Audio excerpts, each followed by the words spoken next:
I mean, you got your close friends Right. that you're helping to support, right? Right. But then there is everybody else. Right. And I remember me and Boosie had this interview that kind of went viral. Also, I had haters out there, and it's always like that. Wherever you from, you will get hated the most. You know, most rappers die in their own city, man. It's a fact. And you know, you have haters who was in school with you, and they mad because they was in that third grade class with you, but they don't have the same hustle as you. I mean, see, on that note, Vlad, you always put the people up under you to take care of the people up under them. You know what I'm saying? It's always gonna be levels to that shit. And really, honestly, bro, you gonna always have more haters than you got people that got love for you. You smell me? So it's best to have a little something than a whole lot of nothing. See, it's a lot of fucking people out here. It's a lot of people around that hate. You know what I'm saying? You separate the two. You find the people that got love for you. You find the people that's gonna hold you down, and you bring them closer.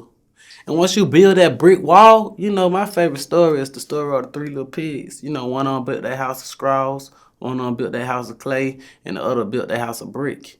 You know, the last, when the wolf came, he blew everybody's house away. But the last pig, he silently took his time and built this house of brick. See, once you build your team in a silent way, you ain't gotta worry about that shit ever going down. You smell me? Cause all them motherfuckers can't stand up to this brick wall. It can be a million motherfuckers, you smell me? And that's Yeah. just what I thought, you know what I'm saying? You can always just get some good people around you and separate yourself from the bullshit. I mean, have you ever had someone that you were taking care of turn on you?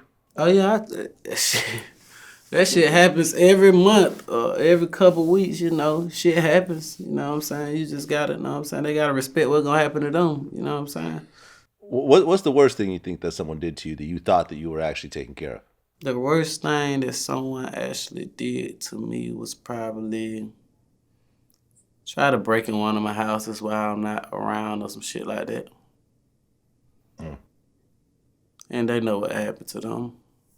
Mm. And they respected what happened to them. We'll leave it at that. Right.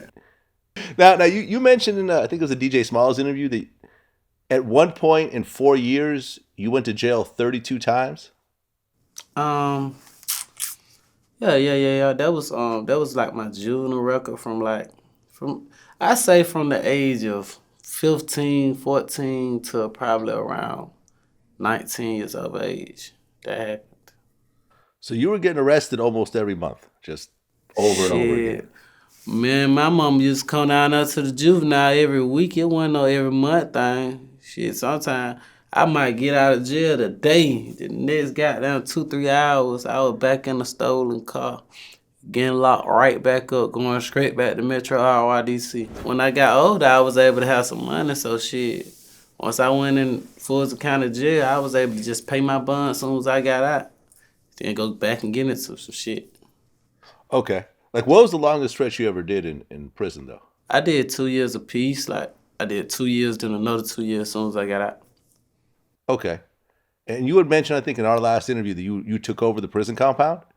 I was like, do they even know how many people I take care of? Do they know how many people I shot or where I come from for real? Like I'm from prison, I took over the whole compounds. I got in a shootout with police. I mean, shit. Once you got a little money out here on these streets, a little buzz, a little something going on, you just be this big ass person in jail. Like all a person gotta do is say you did this and that. And the whole prison system gonna follow behind you. And then you know I'm Muslim. You know, I was the youngest Muslim with the biggest reputation and the biggest amount of money. So and then the Brotherhood of Islam is so together and genuine. You know what I'm saying? I was able to they was with me, behind me 100%, you smell me? So we was able to take over every compound we went to. Okay. So you became Muslim, but you continue to be in the streets. Yeah, I fucked up. I fucked up, Vlad. You know, we all fuck up. You know, I ain't right about nothing that I was doing in the streets at all. You smell me? Like, I forbid, and I pray every day. I ask big Allah to forgive me for everything I did. But yes, that's the answer to your question. I was still in the streets and deaning at the same time, brother. Okay. So I mean, you were conflicted with your Muslim values and the things you were doing to make money. I mean, in Islam, we believe that we need to make our good outweigh our bad. You smell me? So, like, I tried to clean up and I tried to cover up. That's why you hear about me doing so much good in the community, because it ain't because, goddamn, I need to do it. It's also because I'm a God-fearing man. You know what I'm saying? Like, I got to put in some fucking work for God. I got to do that. I got to go feed the kids. I got to go do this at the schools. I got to go do this for the homeless and shit, because God need me to put in work. You smell me? I already done fucked up all this. I got to clean up some. You smell me?